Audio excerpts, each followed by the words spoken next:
तो भाई मार्केट के अंदर कितनी महंगाई हो गई है, ऑलमोस्ट हर ब्रांड 1 लाख रुपए का फोन लॉन्च कर देता है। सैमसंग के S24 अल्ट्रा 1,20,000 रुपए का आता है ऑफर के बाद। तो Xiaomi ने कहा हम भी भाई अपना अल्ट्रा लॉन्च करेंगे 1 लाख रुपए का। तो Xiaomi 14 अल्ट्रा का प्राइस 1 लाख रुपए रख दिया। बट अब सवाल ये उठता है मार्केट के अंदर बेस्ट अल्ट्रा फोन है कौन। तो आज की इस वीडियो के अंदर हम बताएंगे आपको, क्योंकि हमने दोनों को डिटेल में टेस्ट करा है। और ये जो मेरे पास Xiaomi का 14 अल्ट्रा है, चाइनीज यूनिट है, क्योंकि लॉन्च से पहले हमारे पास आ गया था, बस हम वीडियो बनाने में लेट हो गए। अब मेरे को लास्ट वीडियो के अंदर काफी कमेंट आए थे जिसमें हमने 3 फोन का कैमरा कंपैरिजन करा था कि भाई ये चाइनीज यूनिट है, इंडियन यूनिट से कंपेयर करो।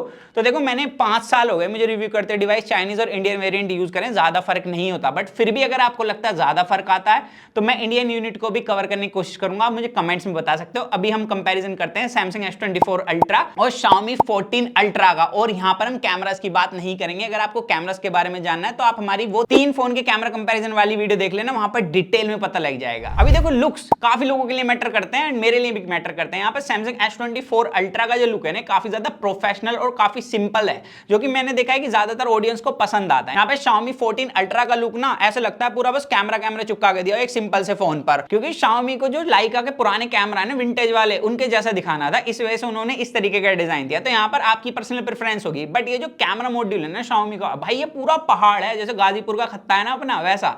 यहाँ पर एक तो जब आप बैक से फोन रखते हो तो पूरा उठ जाता है एक तरफ से, जिसकी वजह से काफी ज्यादा वोवल करता है। और सैमसंग के कंपैरिजन में तो ये भाई पूरा पहाड़ी लगा के दिया है। यहाँ पर सैमसंग का जो कैमरा मॉड्यूल है, आप विदाउट कवर भी बैक से फोन रखोगे तो इतना नहीं उठता और इतना वोवल भी नहीं करता। तो इस मामले में मेरे को काफी ज्यादा इरिटेट करा है Xiaomi 14 अल्ट्रा ने। अदरवाइज यहाँ पर लुक आपकी पर्सनल प्रेफरेंस है, वो आप मुझे कमेंट सेक्शन में बता सकते हो। और यहाँ पर Xiaomi की एक चीज मुझे काफी ज्यादा अजीब लगी, साइड का फ्रेम यहाँ पर एल्यूमिनियम का है और ये बॉडी पे ना काफी आ रखा है, जो कि काफी ज्यादा अजीब लगता है जब आप रियल लाइफ के अंदर फोन को चलाओगे। लेकिन क्योंकि कर्व फोन है Xiaomi 14 अल्ट्रा, इसकी वजह से S24 अल्ट्रा से बेहतर ग्रिप बनती है इस फोन की, और साइज में भी ये छोटा है S24 अल्ट्रा कंपैरिजन में। बट S24 अल्ट्रा के पास एडवांटेज आ जाती है बिल्ड में। टाइटेनियम ग्रेड 2 फ्रेम है, बैक में और फ्रंट में आर्मर ग्रेड प्रोटेक्शन है, और Xiaomi में शील्ड ग्लास यूज करा गया है। तो यहाँ पर जो प्रोटेक्शन है उसके मामले में भाई नो डाउट सैमसंग ज्यादा बेटर है। लेकिन ये जो शील्ड प्रोटेक्शन है ये चाइनीज वेरिएंट के अंदर दी है। जो इंडिया है इसके अंदर सिर्फ व्हाइट कलर लॉन्च करा है जिसमें वीगन लेदर है, तो यहाँ पर आपको ग्लास नहीं मिलेगा इंडिया के अंदर। तो यहाँ पर इतना डिफरेंस है। अब Xiaomi ने वाला फोन ना पूरा कैमरा को लेकर बनाया है, तो यहाँ पर आपको एक अलग से अटैचमेंट बाय करनी पड़ेगी, जिसे अटैच करने के बाद ये पूरे कैमरा वाली फील देगा और ग्रिप अच्छी बन जाएगी। लेकिन हमारा सैमसंग की इससे कम नहीं है। सैमसंग के पास भी एक अद्भुत शक्ति है, वो है S Pen की। और मैंने ज्यादातर अभी जैसे कि आपको पता होगा मैंने काफी टाइम हॉस्पिटल के अंदर गुजारा है, तो मैंने देखा भाई डॉक्टर्स के पास ना ये वाले फोन ज्यादा हैं। और इसके पीछे मेरे को रीजन लगता है क्योंकि नोट्स बनाना काफी ज्यादा इजी हो जाता है। और ऐसी बिजनेसमैन के पास भी मैंने भाई S सीरीज के फोन काफी देखे हैं, क्योंकि S Pen एक्चुअली काफी यूजफुल है। मतलब ऑन द गो आप नोट्स बना सकते हो, किसी ने कुछ बोला वो भी लिख सकते हो, और इसे जैसे बंद करोगे वो सेव भी हो जाएगा। बाकी दोनों फोन IP68 रेटिंग के साथ आते हैं। 1.5 मीटर तक वाटर प्रूफ है 30 मिनट्स के लिए। बट यहाँ पर मैं फिर से कहूंगा कि कोई भी कंपनी आपको वारंटी नहीं देती है इस चीज की, तो अगर फोन खराब हुआ तो बिल आप पर ही फटेगा। अब डिस्प्ले पे चले तो यहाँ पर भाई ऑन पेपर स्पेसिफिकेशन में नो डाउट Xiaomi काफी ज्यादा स्ट्रॉन्ग लगता है। एक तो यहाँ पर कर्व पैनल है जो कि काफी ज्यादा लोगों को पसंद है। सैमसंग ने अपनी S सीरीज में से इस साल कर्व पैनल हटा दिया, लेकिन यहाँ पर जब आप सैमसंग का ये वाला फोन चलाओगे ना, यहाँ पर आपको कर्व की कमी फील ही नहीं होगी, क्योंकि काफी अच्छे से जो फ्रेम है ना बहुत ज्यादा राउंड है, जिसकी वजह से काफी हद तक कर्व वाली ही फील देता है। बट नो डाउट Xiaomi का जो ऊपर नीचे से कर्व है ना, ये भी काफी अच्छा लगता है। और बेजल चिन दोनों ही फोन के काफी कम है, दोनों में जब आप कंटेंट देखते हो तो फुल व्यू एक्सपीरियंस मिलता है। बट इसके अलावा भी स्पेसिफिकेशन की बात कर ले तो सैमसंग के पास dynamic LTPO AMOLED 2X panel दिया है, 2K डिस्प्ले है, HDR10+ सर्टिफाइड है, एंड यहाँ पर PPI भी काफी अच्छे हैं। वहीं पर Xiaomi के पास LTPO AMOLED पैनल है, ये 68 बिलियन कलर शो कर सकती है, डोल्बी विजन कंटेंट स्ट्रीम करा सकती है, HDR10+ सर्टिफिकेशन के साथ मिलती है। तो यहाँ पर Xiaomi, OnePlus और Apple जैसे ब्रांड इस सर्टिफिकेशन को देते हैं। प्लस एक और एडवांटेज है Xiaomi के पास, वो है 3000 निट्स की पीक ब्राइटनेस, और सैमसंग के पास 2600 निट्स की पीक ब्राइटनेस मिलती है। बाकी यहाँ पर आपको बता दूं कि Xiaomi के पास भी 2K पैनल है, बट इसकी जैसे कि स्क्रीन साइज छोटा है, तो यहाँ पर PPI आपको थोड़े बेटर मिलते हैं इस वजह से। इसके अलावा भाई जब दोनों के अंदर मैंने कंटेंट स्ट्रीम करा नॉन HDR, तो ऑलमोस्ट सिमिलर सी परफॉर्म करती है। यहाँ पर मेरे को कलर्स में ज्यादा डिफरेंस नहीं मिला।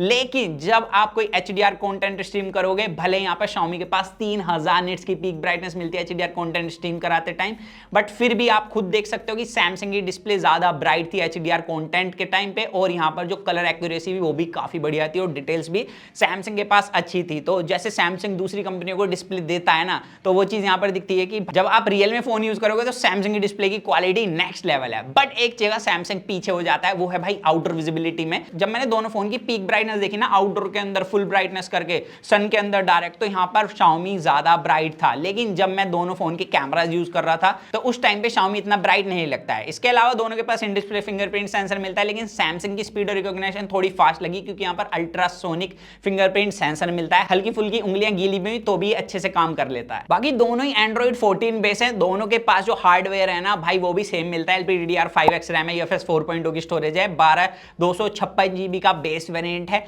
एंड दोनों के अंदर एक ताकत और सेम है, वो है स्नैपड्रैगन 8 Gen 3 मिलता है, जो कि 4 nm पर बिल्ड है। अब क्या दोनों के अंदर सेम हार्डवेयर होने की वजह से जो परफॉर्मेंस है वो भी सेम मिलेगी, तो उसकी अच्छे से बात कर लेते हैं। बट उससे पहले ये बता दूं, Xiaomi का जो ये वाला फोन है ये चाइनीज वेरिएंट है, जिसकी वजह से हम सॉफ्टवेयर एक्सपीरियंस की बात अभी नहीं करेंगे, बट यहां पर परफॉर्मेंस की कर सकते हैं, क्योंकि जो चाइनीज और इंडियन वेरिएंट होता है उसकी ऑप्टिमाइजेशन मैंने अभी तक ऑलमोस्ट सिमिलर ही देखी है।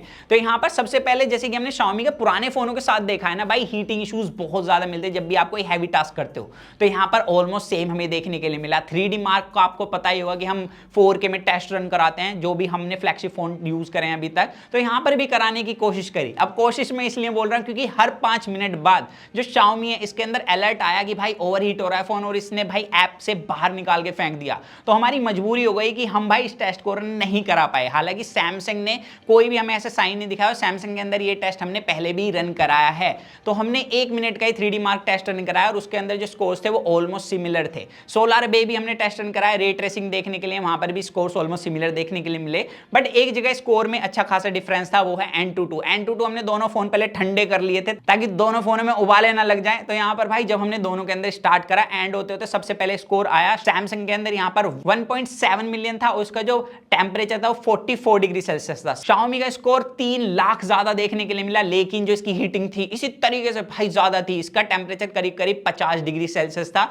तो यहां पर साफ देखने के लिए मिलता है पुराने फोनों की तरह, जैसे भी हमने पहले ही बताया था 3D मार्क में, यहां पर भी कि फोन के अंदर अगर आप कोई हैवी टास्क करोगे तो फोन डेफिनेटली हीट होगा। और अभी तक मैंने 8 Gen 3 के साथ जितने भी फोन टेस्ट करे ना, उसमें सबसे ज्यादा हीट Xiaomi का फोन ही हो रहा है। और अभी आपको लग रहा होगा कि भाई 50 तो डिग्री है, लेकिन जब आप रियल में फेस करोगे ना तो ये और ज्यादा हाथ में गर्म फील होता है। जैसे कि सैमसंग और आईफोन ने तो टाइटेनियम फ्रेम दिया, जिसकी वजह से हीट डिसिपेशन काफी तेजी से होता है, फोन भी ठंडा जल्दी हो जाता है। लेकिन यहां पर एल्यूमिनियम मिलता है, जिसकी वजह से हीट काफी ज्यादा लगता है, और दूसरा जो हीट डिसिपेशन है वो भी इतनी तेजी से नहीं होती है, तो काफी टाइम बाद जाके ठंडा भी होता है। बाकी देखो इन सारी चीजों को साइड करके हमने गेमिंग भी करी है कैमरे के सामने 30 मिनट, इसके अलावा भी हमने पहले करी थी, लेकिन कैमरे के सामने आपको दिखाना जरूरी था।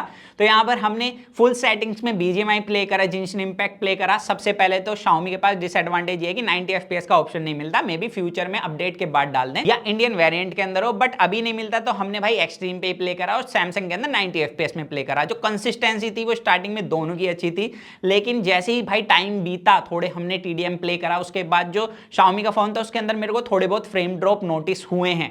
अब यहाँ पर इतने फ्रेम ड्रॉप नहीं थे कि मैं कह दूं कि भाई फोन बेकार है, बट यहाँ पर एक चीज है कि दोनों का जो हीट कंट्रोल था स्टार्टिंग में ऑलमोस्ट सिमिलर लग रहा था। अब मेरे को जाना था भाई जिनशिन इंपैक्ट में कौन स्मूथ है, तो जिनशिन इंपैक्ट में सबसे पहले फुल सेटिंग्स करी हमने, हाईएस्ट पे लगा लिए दोनों ही फोन।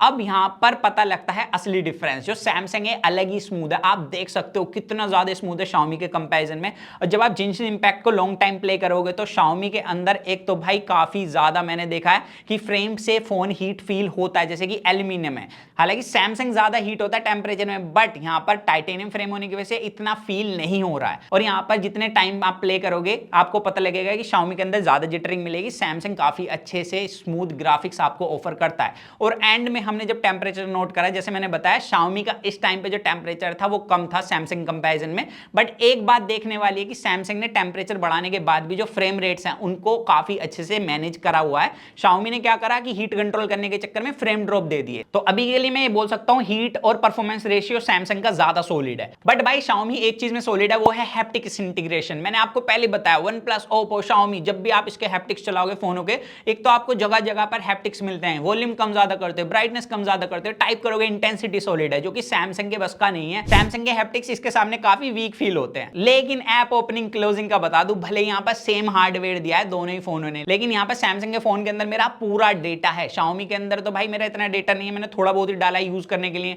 बट फिर भी सैमसंग का फोन जल्दी ऐप ओपन कर देता है और इसका यूआई ज्यादा स्मूथ फील भी होता है। तो जैसे कि लेटेस्ट वन यूआई है तो यहाँ पर वो वाली स्मूथनेस फील होती भी है, बाकी आप खुद भी जज कर सकते हो इसको। अब चलते सीधा बैटरी पर, जहां पर भाई Xiaomi के पास ऑन पेपर नो डाउट तगड़ी एडवांटेज है। एक तो 90 वोट की चार्जिंग मिलती है, प्लस बॉक्स के अंदर चार्जर भी है। सैमसंग 45 वोट की चार्जिंग देता है और चार्जर भी आपको अलग से बाय करना पड़ेगा 20,000 रुपए एक्स्ट्रा देने के बाद भी। और दूसरे यहाँ पर वायरलेस चार्जिंग की बात करें तो 80 वोट की मिलती है Xiaomi के फोन के पास, एंड सैमसंग के पास सिर्फ 15 वोट की। और रिवर्स वायरलेस चार्जिंग सैमसंग के पास 4.5 वोट की, तो Xiaomi के पास है पूरे 10 वोट की। तो यहाँ पर Xiaomi नो डाउट स्पेसिफिकेशन में किंग है।